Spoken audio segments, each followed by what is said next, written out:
Guys, if you can believe it or not, the football season is right around the corner. And with the football season being right around the corner, that means one thing and one thing only. Fantasy football season is, well, it's fantasy football season's here. And who better to talk to? It's like I say in my bios, who better to talk to about fantasy football than from Rogers Sports and up here in Canada, along with myself, Andy McNamara. Andy, welcome back to the podcast. How are we feeling today? Oh, great. Feeling good, man. Feeling good. Congrats again on episode 100. I know we're at 102. You'll be at 200 before you know it. But this is an exciting time of year, right? This is football season creeping up, fantasy football drafts. Like, this is the sweet spot. This is just that little anxious lull. It's sort of like that, that week before Christmas. It's not quite here, but it's almost here, and you can feel it. So I'm pretty excited. Exactly. It's like that time of year, you're buying your gifts, you're at the mall, you're like shopping around trying to get the perfect gift for everyone in your family. That's what this is about. It's all about the preparation right now. We got preseason football on the airways now. It's just that, like, I don't know why, but like seeing preseason football just made me all feel like, this is going to sound weird, but it's like a warm and fuzzy feeling of like, we didn't have this last year. Now we have it back. Yeah, it's back. Like, it's a new appreciation for awful preseason football, which it came back as being awful preseason football, just like we remembered it, right? It's not good games. It's just you see the jerseys, you see some of the players, you see those guys in the overreaction, positive or negative, right? That's the fun part. Projections, who's going to be a rise or faller, and all that. So it just it's all in full swing now. It's kind of like, how I feel like every town, I know at least for us in Ontario, we have it where you have like that one bad Chinese spot you go to, but you just absolutely love it every time you eat. That's the NFL. That's the NFL preseason in a nutshell, in my opinion. Yeah, you're right. There's like, maybe I shouldn't eat here, but it's so good. Yeah, okay, I'm going back. Same with the preseason. It's like, this is not good football. I could be doing many other things with my life right now, but damn it, I'm going to sit here. I'm going to watch 4 quarters of majority of players that will not be in the league come a couple weeks from now. No, exactly, 100%. Because like as we record this on August 19th, it's like today's literally 3 weeks away from that first kickoff. And even I'm not a Cowboy fan, I'm not a Buck fan, but I'll watch that game. Like, it's just, you're gonna see it on, and it's just like, it just feels right. It's like it's a naturally good feeling. Yeah, it really is. And now we're gonna see also how teams use the one fewer preseason game, because now you only have 3, of course, right? Is the dress rehearsal game the second game? Is it the third? How does that sort of go into things? And then, of course, injuries pop up, and then someone takes up. Like, there's going to be a lot of storylines between now and the start of the season. 100%. And obviously, because like the main reason why you're here is fantasy football. And when you bring up injuries, it brings me up to this time 2 years ago. I remember it was a Sunday, I think 2 weeks before kickoff, and I had a draft. The night before was literally the night where Andrew Luck abruptly retired and Lamar Miller tore his ACL. So It was just like the commissioner was actually upset because he was like, man, I wanted that because you want the chaos of everyone doing there. And I'm like, you literally dodged a bullet. Because like, imagine if someone had drafted Andrew Luck and it just turns out, yeah, no, he's retired. You have to go find a new quarterback. So that's where the fantasy football aspect comes in too. Well, and that's why I always preach. I know we get excited to have our fantasy drafts. You want to have it as soon as possible because it's exciting and you're pumped up. I get it. I understand. However, there is something to be said for waiting. And I always advise, wait until after the final preseason game. Just wait. Just trust me. Just wait. Because it's not just the game. It's the practices leading up to it. It's training camp. It's somebody tweaks a hammy and something changes and this and that. So just try to wait. It will pay off for you. It's going to be tough, but it will pay off if you just wait to have that draft as long as possible until after that final preseason game. No, 100%. Because like usually the earliest I like to draft is like that, because this year obviously we have the weird buffer where like the last week of August is technically the first week of September. I always love to wait till then, like right around Labor Day weekend, either just before or just after. That's the perfect sweet spot. Well, for this year especially too, that the rosters are going to be set. You're going to know who you're drafting, and something freak may come up, or worst case scenario, a player changes teams just because of injuries and needs it elsewhere. Well, yeah, and that's it. Are there trades? And also for just like quarterback situations, let's take New England, for example. Well, is it going to be Mac Jones or Cam Newton? And if it is Cam Newton, how confident are we that it's going to stay Cam Newton, and for how long? Right? You look at that, the Deshaun Watson saga continues with the FBI being involved. Is that like out of the Houston Texans, even with Deshaun Watson, there's not a lot of fantasy meat on the bone. You take Deshaun Watson fully out of that conversation. Like, Griff, I'm telling you, like there is not one player, not one on the Houston Texans that I would want as my first starter, like my WR1, RB1, TE1, QB1 defense. Nothing. There's nothing I want with the Houston Texans. Oh, the fire, the passion. I love it. I love it. No, you're right though. There's no one there's like certain teams where I'm like, there's no one really I like here. Like even the Detroit Lions. Like I know they're not going to be the best team this year, but there's still some meat on the bone there for fantasy, and even to the New York Jets. Obviously, they had the horrible loss of Carl Lawson earlier today, but yeah, I like Lawson. I like Lawson too, and especially because he's like their first proper defensive edge player they've had in like 20 years. I know. Oh, too bad.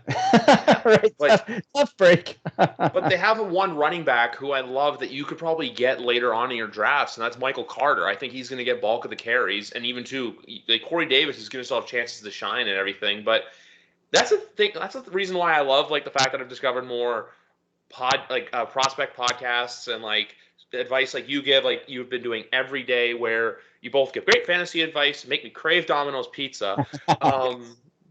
You basically just go into it knowing like, hey, look, you got to be, not only do you just draft the player for the sake of drafting him, you have to be smart about it. Like that's why I feel like this year with a guy like Saquon Barkley, everyone's a little cautious just because you don't know what to expect coming off the torn ACL, especially on a running back. Well, and it's not just one. Like a lot of guys get injured, and it's like, okay, this is back-to-back years. This is back-to-back years for somebody that in those back-to-back years you have invested serious fantasy draft capital in. Like last year, Saquon Barkley and Christian McCaffrey went 1-2 to a man in almost every fantasy draft that I ever heard of. And both guys were gone. For Saquon, though, it was the second season in a row. So I'm fine looking at Christian McCaffrey again as the first overall pick in a draft. Saquon, I can't do it. I can't. Now, it might happen that Saquon stays healthy, stays on the field, full 17 games this year. And, well, he goes off and gets like 2,000 yards. Okay, well, you know what? Good. I'm glad because then I will be comfortable drafting him next year. I cannot spend personally a first round pick. Like I was thinking this over. Where would I draft Saquon Barkley? And I came to the conclusion with the risk, I don't care if I was picking 12 in a 12-team league and he was on the board and that was my pick. I wouldn't do it. I would take somebody else. I would try to go a different direction and not take Saquon Barkley. And the only way it would be as if it was, you know, in the second round, if I'm in the middle of the second round and he's there and I've already made a pick, that's like, well, okay, that's tremendous value. But he's not getting out of the first round. And it's certainly a gamble. Could pay off, but it's a gamble. No, 100%, because it's one of those things where, look, it's a high-risk, high-reward pick. Like, you even have guys, too, you could grab on later, like your beloved Nick Chubb. Jonathan Taylor is going to be another great running back again in the first round. Obviously, you have Derrick Henry, Alvin Kamara. But even to like him and Zeke, even it's just that weird, awkward spot where, hey, it could pay off, but it could not. I'm only saying Zeke because of the drop issues. But you just have so many. That's the thing about fantasy. You just have to like think about it, like where it's all this like stuff. And there's one player I've been seeing because like obviously, if you remember last year, Clyde Edwards-Helaire had a lot of hype coming out of LSU. He was going in first rounds. I feel like Najee Harris is that this year, but I know you're probably going to love this because you hate the Steelers, but I don't buy into the first round RB1 hype for him. I would think more of like an RB2 or 3 just because I don't trust that Steelers O-line because of how dismantled it's been. No, it's a great point on the offensive line. 4 new starters. Yeah. 4 new, and we're not talking about 4 new starters and you're getting better. These are 4 starters and on paper getting worse with a pushing 39-year-old Ben Roethlisberger who had to throw the ball so much, which was incredibly stupid by the offensive coordinator in thinking, with his surgically repaired elbow. Now, we have to remember, too, Steelers started 11-0, then his arm started getting tired and fell off, and then my Browns put the boots to them 2 times in consecutive weeks, which, it feels so good. I still have that gif. If ever I'm feeling a little down, I just type in Ben Roethlisberger tears. And I just see that close-up of a tear running down his face after the Browns beat him. And Griff, I got to tell you, it feels so good. Love it. But like to get back to your point on like Clyde Edwards-Helaire and Najee Harris. So last year, Helaire was, and especially after Damian Williams opted out, that's when for COVID, that's when his value really soared. First half of the year, dude was an RB1. He was going, and then hit a bit of a rookie wall, started passing more. For the Steelers, I would say for Najee Harris, I do have him finishing as an RB1, but like right at the end. In my Sportsnet.ca rankings, I believe I had him at 12, so like right at the end. So I'm with you on the first round pick. Now, if you're in a 12-team redraft and we take sort of that stipulation, the one thing we have to remember, though, is there are so many committees. So many. Like even new committees formed. James Robinson last year, who nobody knew about, of course, in Jacksonville. Well, now you had Travis Etienne. We can't confidently say one or the other is an RB1. We can't because they're going to be splitting it. Josh Jacobs with the Raiders. Well, you bring in Kenyon Drake on a 2-year, multi-million-dollar contract. They're going to be using him in some regard. Now we have to downgrade both those guys. Neither of those ones you can count on as an RB1. So right there alone, we've cut out 2 bona fide running back ones in an already thin group. So by that alone, you have to look at in your fantasy draft where you're drafting, which running backs are on the board, and if you decide to go in a different direction other than running back in the first round, depending where you're drafting, where do you draft in round 2, and who do you anticipate being available there? Because really, you might have to reach on someone like Najee Harris so you don't end up in a full-blown committee mode. Because even if the Steelers' offensive line isn't that good, if they're going to run the football, it's going to Najee Harris. You know that. If it's like Buffalo, for example, well, if you're at the goal line and you're going to run it, is it going to Zach Moss? Is it going to Devin Singletary? Is Josh Allen himself running it? Big Ben's not running. He is not running into the end zone. So if it's going to run, it's going to Najee Harris. So there is some value in that to keep in mind. But yeah, I'm not expecting some blow away 2,000-yard rookie campaign from Najee Harris behind that offensive line. No, that's what I meant more or less. Like I still would take him like latter half for like even like if you're in a 12-team league, yeah, if he's there at 11 or 12, grab him. But like I'm not saying don't go top 5 with him or like because I saw Edwards-Helaire last year was going top 10. Absolutely, yeah. And in one of my leagues, I took Helaire. I think it was either the 7 or 8 spot because the running backs were just zipping off, and I thought, man. And for the first half and a bit of the season, it paid off, and then I had to sort of pivot. But I don't regret it because I got some good first half production out of him. But yeah, it all depends. Where's the run? And that's why you have to know your league as well. Maybe there's a guy, it's like, you know what? This guy's going to take a quarterback in the first round. I know it. He does it every year, no matter what. Maybe that's the situation. You have to know your league. You have to know your league mates and sort of the trends that way, and that can help you plan too. No, 100%. Because the one position I noticed a lot of trends go with is tight end. Last year, this was after, obviously, George Kittle, Travis Kelce, always usually the first 2 to go. I got Mark Andrews, and I remember after that, everyone just started going just crazy for the tight ends. Which this year, there is a new one in the mix who I know a lot of times you don't go tight end high, but I would feel confident going. Like I know a lot of people are high on Kyle Pitts, but I would still go like your Kittles, your Kelce's, your Wallers, your Andrews, and then Pitts, because then you guys have like Pitts, you have Hawkinson, you have Noah Fant, Jonnu Smith from on the Patriots now is another one I like. But another name I'm going to give you in the tight end market that I really like is Anthony Firkser of the Tennessee Titans. Oh, Firkser. Now, I always joke because Firkser sounds like a COVID vaccine. It's like you got your Firkser. I don't know why. That makes me laugh. But yeah, the tight end position. I have stood by this, and it has helped win me league championships in multiple years. I always maintain, number one, I always get myself 2 tight ends and 2 quarterbacks, even if it's a redraft league, 1 quarterback league, and all that. I always do, because I want the bye week security for both positions, and I try to go tight end as high as possible. Depending on where you're, draft. If you're first overall, I'm taking Christian McCaffrey. I'm not taking Travis Kelce. But if you don't, even more so than the running back position that we just talked about, if you don't take a tight end, if you don't get Kelce, Waller, really those are the top 2 because Kittle's been banged up. If Kittle's healthy, we know the passing game is going to him. So that's a bit of it makes you nervous. Right after that, the point fall off is significant, even with the likes of a Mark Andrews, who is still going to give you overall, when you look back on the year, good numbers. He underperformed last year. The passing in Baltimore is way too inconsistent. You're going to get peaks and valleys. I'm bullish on Hawkinson, like you said. And also, I wouldn't forget about Tyler Higbee with the Rams. Better quarterback in Matthew Stafford. No more Gerald Everett. Remember, that was that committee situation. Everett's gone. I think Higbee has a top 5-6 season written all over him, and then sprinkling in, like you said, Kyle Pitts, who, boy, 20 years old, guy has all the intangibles, built, tall, wingspan.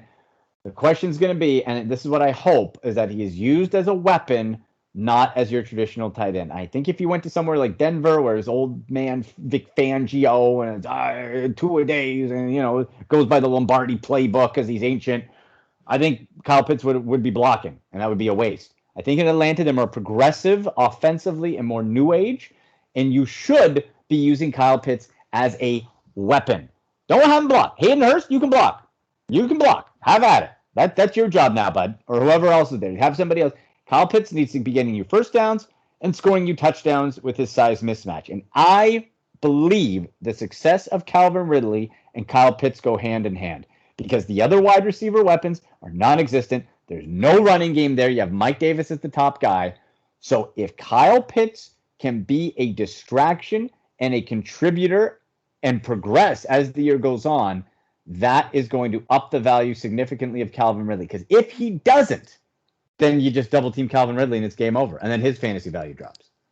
That's why I said Anthony Firkser, because I feel like I know the Titans have Julio, they have Derrick Henry, they have AJ, but say there's a situation where both guys are double teamed, Firkser can just be running down the flat, being like, I'm open, like waving his hands like a crazy man. Like, that's why I like the Firkser. Not early, like obviously, but if you need a tight end later on, he's good to have as a tight end too, even.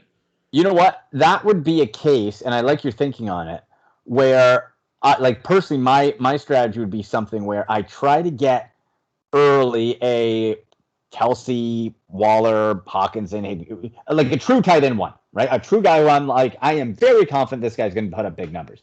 And then later, I'm going to try to swing back and get an Anthony Firkser type. Because like you said, the ceiling possibilities are very interesting. At worst, he's going to be the lone passing option, or should be, in that Titans offense when it comes to that position group. So he could be good on a bye week. So that's what I like. I would like to hold him. And then if he pops, like let's say I get, a Waller as my first tight end. And then I get Firkser. And Firkser has a great season. Well, then I not only have myself bye week coverage, I got myself some trade bait. And I can really start to build. You literally stole the words out of my mouth. I was going to say, too, because if he's sitting on your bench and being productive, you can trade him. You can easily get rid of him. That's it. Right? You do that same with your second quarterback. I try to avoid waiting until just before my bye week and streaming, because what if the options are terrible? So I'll try to focus on later. Like I'll get, whoever for my QB1, and then try to look at a Derek Carr type, a Jared Goff type, guys who not nearly as high as the ceiling, but have a good floor, have a stable, like if you're looking at sort of, like DraftKings style points, they'll get you, 16, 17 points pretty consistently. And they're good enough for a bye week. That's why I always like to have that little extra comfort zone so I'm not scrambling. Then all of a sudden you look and you're getting like CJ Beathard because the 49ers are banged up and you're hosed. 100%. Like, no, you're exactly right on that. Because even you could probably go out there and grab like one of these rookies like Zach Wilson, for example, later on, because I don't feel like he's going to be going crazy early or anything like that. It's just that's the thing. You don't want to scramble because then your bye week comes for your starter, and then you're like, yeah, you're dealing with like, let's say, like you said, CJ Beathard or a Joe Flacco or like someone down in the lower tier where you're like writing off the week, which you never ever want to do.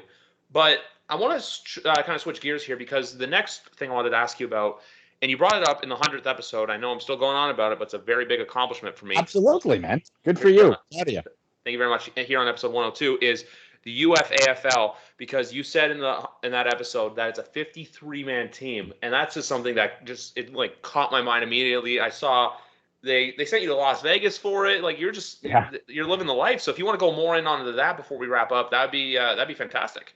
Oh, I'm so excited about this league, Griff. Like I'm the head of football operations for UFF Sports, Ultimate Franchise Fantasy Sports, which has hockey. We're getting basketball in as well, baseball. We're going to be having, and when I'm on next with you, I'll tell you more about the American Football Legends League, our NFL Legends League. There's so much I'd love to go into right now that we're finalizing. It is going to blow your mind, listeners. Like blow you away. So wait for that. But in the meantime, the UFAFL, we tried to mirror this as the closest thing you can get to running an NFL team.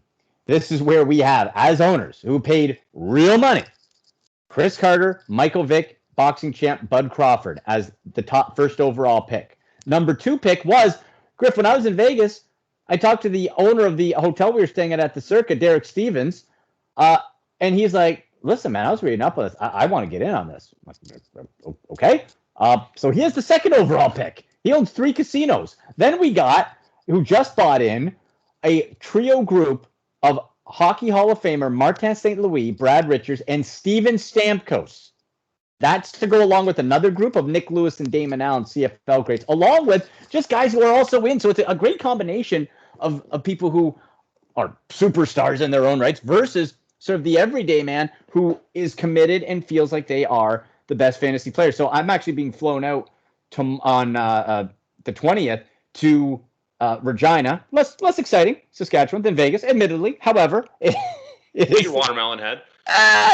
It's the AO Sports TV, which is Nick Lewis and Damon Allen's concoction, which is going to be super cool as well. Their headquarters based out there. And so we're flying out to do the live first round of the 53-round draft. I said, guys, I love you, but I'm not doing 53-round show. No, we're doing the first round. We're going to do that live on aosports.tv, and that's going to be a lot of fun. And then it gets right to it. Like, you have to manage the salary cap. Real $182.5 million. You have to manage the real life salary cap hits of these players. And it's big money prize pool, high stakes. And we're going to be introducing as well, so follow along on social media, ways that you can get involved through betting, fantasy props, merchandise sales. Oh, the logos are amazing. You guys are going to love the logos. And how to follow along. Going to be very cool. So, follow at UFFsports.com or American Football .uffsports.com and on social media at UFAFL_UFFS, and check out what we're doing. That just all the names, all the just like the fact too, like obviously they send you out to Vegas, the fact too, like all these people are like, hey, I'd like to get in on this, and like even to the fact you're getting like guys like Tampa Bay Lightning captain Steven Stamkos and other Hall of Famers like Martin St. Louis, Brad Richards, Toronto Argos legend Damon Allen involved. It just sounds like it's just this new exciting project that's only going to get bigger from here. And I'm you know what? You're getting me hooked. I'm going to start following along with this thing. This sounds like a lot of fun. Well, and there's the other angle of it too, which again we can talk to. I could go 2 hours with you on it, but it's so in depth. There's the one-of-one digital athlete NFTs that we're developing, where if you own the NFT, unlike you see the ones around now where they look cool, but they're just like owning a sport card. This is where we have it developed that the NFT owner earns revenue, that the player attached to it earns revenue based on their fantasy performance on your UFAFL team. And it keeps going, and they play in the Legends League and keep earning. So it's giving the power back to the athletes as well, which is so cool. And the other side of it too is there's a whole scouting angle where you go in and you purchase the fantasy player contracts for college players, and then you sell them to UFAFL teams. Like that's for another day. But that's how, otherwise people can get involved. So if you are interested in learning more about the scouting, hit me up at AndyMC81 on Twitter, AndyMC Sports on Instagram, and happy to send you some info on it. It's amazing. You know what? I sign me up. I would like some info on that, just like the whole NFT stuff. Like I'm starting to. We'll talk off air about it more. But I love the fact too that like even you're already laying lines like, hey, I want to come back on and talk about this because you're always welcome here. We'll have to talk more about the season, and also folks too. I'll be using him. When the actual football season starts, hit Andy up because he helped me a lot last year and managed to win my first league championship. Not a big deal. And right?